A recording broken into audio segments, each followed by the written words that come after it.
बिस्मिल्लाहिर्रहमानिर्रहीम। अस्सलाम वालेकुम students, welcome back to my channel educational tips. कैसे हैं आप सब? उम्मीद करती हूँ आप सब बच्चे बिल्कुल ठीक होंगे। तो बच्चों, आज मैं आपके साथ शेयर करने जा रही हूँ chapter number 5 and chapter number 5 is matter as particles. यानी कि हम लोग कुछ मैटर के बारे में बात करेंगे हम लोग। तो चलिए फिर स्टार्ट करते हैं अपना आज का lecture. Matter makeup almost everything in the universe, यानी कि हमारी जो सराउंडिंग के अंदर जितना भी कुछ है वो सारा कुछ किससे बना हुआ है? वो मैटर से मिलकर बना हुआ है। ठीक है, matter is any substance that has mass and occupies space. अब वो कह रहे हैं मैटर होता क्या है? मैटर कोई भी सब्सटेंस जो कि जिसका एक स्पेसिफिक वेट है और वो एक जगह घेर रहा है, वो क्या है? वो हमारे पास वो मैटर कहलाता है। All matter is made up of particle. और जितने भी मैटर्स हैं, यानी कि जो जितनी भी चीजें हैं जो कि एक जगह घेर रही हैं, उनका एक स्पेसिफिक वेट है, ठीक है, वो किससे मिलकर बनी हुई है? वो पार्टिकल से मिलकर बनी हुई है। अब हमारे पास 3 type of particle makeup most of the matter. हमारे पास 3 तरह के पार्टिकल्स हैं जो कि मोस्टली सारे मैटर्स को बना रहे हैं। वो कौन कौन से 3 तरह के पार्टिकल्स हैं? वो है एटम है, मॉलिक्यूल है और आयंस हैं। ठीक है, अब एटम के बारे में अगर देखें तो atom is the smallest particle that can't be broken down by chemical mean. यानी कि एटम क्या है? एक सबसे छोटा यूनिट है। और छोटा यूनिट क्या है? जो कि फर्दर आगे तोड़ा उसको नहीं जा सकता। ये तो था हमारे पास डेफिनेशन ऑफ एटम। ठीक है, अच्छा, उसके बाद हम लोग अगर मॉलिक्यूल की डेफिनेशन के बारे में देखें, a molecule is a particle made up of 2 और मोर एटम ज्वाइन टुगेदर। यानी कि जब 2 या 2 से ज्यादा एटम आपस में ज्वाइन होते हैं, ठीक है, तो वो हमारे पास क्या बनाते हैं? मॉलिक्यूल बना देते हैं। और अगर हम लोग आयन को बात करें, an ion is an atom और a group of atom that carries an electrical charge. ये वो जो होता नहीं है कि प्लस का चार्ज माइनस का चार्ज, जो अक्सर हम लोग इलेक्ट्रिसिटी के ऊपर आप लोगों ने शायद पढ़ा हो, ठीक है, कि फ्लो ऑफ चार्जेस होते हैं इलेक्ट्रिसिटी के अंदर। ठीक है, जिन किसी भी एटम के ऊपर प्लस का चार्ज आ जाए या माइनस आ जाए लिखा हुआ, ठीक है, तो वो क्या होता है हमारे पास? वो हमारे पास आयन होता है। ठीक हो गया जी। अच्छा, each book has a different maths and consist of a different number of pages. अब देखिए, हर बुक का अलग अलग मैथ्स होता है और उसके अंदर मुख्तलिफ तरह के नंबर, उनके मुख्तलिफ नंबर के पेजेस होते हैं। किसी के अंदर थोड़े पेजेस होते हैं, किसी के अंदर ज्यादा पेजेस होते हैं। This pages in the book are made up of different type of particle. अब ये जो पेज है ये किससे मिलकर बना हुआ है? डिफरेंट टाइप ऑफ पार्टिकल से मिलकर बना हुआ है। Similarly, each bottle has a different mass and volume of water.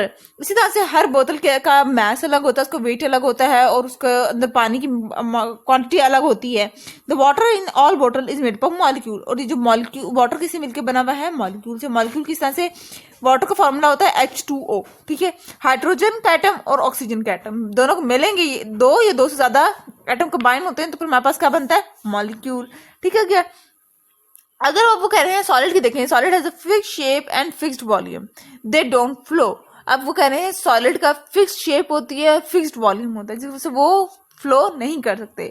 अगर हम लोग लिक्विड के बारे में बात करें, लिक्विड का एक फिक्स्ड वॉल्यूम तो होता है, लेकिन लिक्विड की एक फिक्स्ड शेप नहीं होती। ठीक है, जिसकी वजह से लिक्विड बह सकता है। और अगर हम लोग गैसेस की बात करें तो गैसेस का ना फिक्स्ड वॉल्यूम होता है, ना कोई शेप होती है उसकी। ठीक है, जिसकी वजह से वो गैसेस जो होती हैं वो हर डायरेक्शन के अंदर मौजूद होती हैं। ठीक है क्या? अच्छा, उसके बाद फिर हम लोग बात कर लेते हैं स्टेट्स ऑफ मैटर। हमारे पास 3 स्टेट्स हैं मैटर की। कौन कौन सी? मैटर 3 चीजों से मिलकर बना हुआ था। वो 3 चीजों से मिलकर बना हुआ होता है, एटम, मॉलिक्यूल और आयन से। फिर मैटर की 3 स्टेट्स होती हैं, जो वो कौन कौन सी हैं? सॉलिड, लिक्विड और गैस। ठीक है, they have different properties based on the arrangement of atom. यानी कि हर एटम जो है, हर जो मैटर है, वो एक दूसरे से डिफरेंट है। क्यों? क्योंकि उनके पार्टिकल्स की अरेंजमेंट मुख्तलिफ है। जैसे वाटर है, for example, covered about 70% of the earth surface and exist in various form.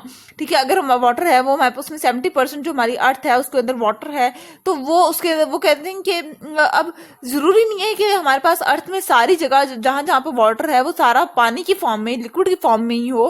कहीं पर सॉलिड है, आइस की फॉर्म में मौजूद है, कहीं पर वो वाटर वेपर्स की फॉर्म में, गैसियस फॉर्म में मौजूद है, और कहीं पर लिक्विड वाटर है। ठीक है, अब देखिए, अगर स्टेट, सबसे पहले हम लोग आइसबर्ग, आइस जो है, स्नोफॉल है, वो हमारे पास आइस जो है वो हमारे पास सॉलिड की स्टेट में है, सॉलिड फॉर्म में है। ठीक है, तो सॉलिड के अंदर जो एटम के पार्टिकल्स होते हैं वो बहुत आपस में जुड़े हुए होते हैं। इतने जुड़े हुए होते हैं कि ये एक जगह से अपनी जगह पर वाइब्रेट भी सही से नहीं करते, मतलब अपनी जगह पर वाइब्रेट ही करते रहते हैं, अपनी जगह को छोड़कर नहीं जाते। ठीक है जी, ये देख लीजिए कितना टाइटली पैक्ड है।